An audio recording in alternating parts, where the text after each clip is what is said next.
আমরা বিক্ষোভ এই কারণে দেখাচ্ছি, গতকাল হরিপালে নালিকুলের ওখানে দেশবন্ধু বাণীমন্দির স্কুল বলে একটা স্কুল আছে, সেই স্কুলের হেডমাস্টার মশাই গার্জেনদেরকে না জানিয়ে সেই বাচ্চাগুলোকে নিয়ে সিঙ্গুর জনসভা গতকাল যে মুখ্যমন্ত্রী জনসভা হয়েছে সেই জনসভায় সেই বাচ্চাদেরকে পাঠিয়েছে।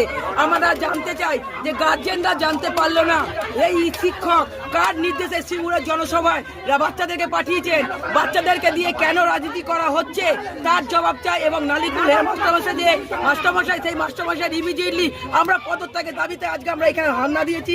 আমাদের এ চলবে, বিক্ষোভ এখনো পর্যন্ত চলবে যতক্ষণ আমাদের এ সুরা না হবে। কারণ তিনি মুখ্যমন্ত্রী বাচ্চাদেরকে নিয়ে কেন এই রাজনীতি করতে চাইছেন তার জবাব আমরা চাই। দরজা ভাঙতে হচ্ছে কেন আপনাদেরকে এরকম করে? দরজা ভাঙতে হচ্ছে, এখানে ডিআই যে আছেন অফিসার শিক্ষা দপ্তরে তারা পালিয়ে গেছেন দরজা বন্ধ করে দিয়ে, আমাদেরকে ঢুকতে দিচ্ছে না। বিজেপি সবসময় পত্ররস বলুন আর মানুষেরই পত্ররস বলুন, মুখ্যমন্ত্রী একা ছাড়া কারোর তিনি বলতে দেন না, সবারই কণ্ঠরস তিনি সবসময় বন্ধ করার চেষ্টা করেন।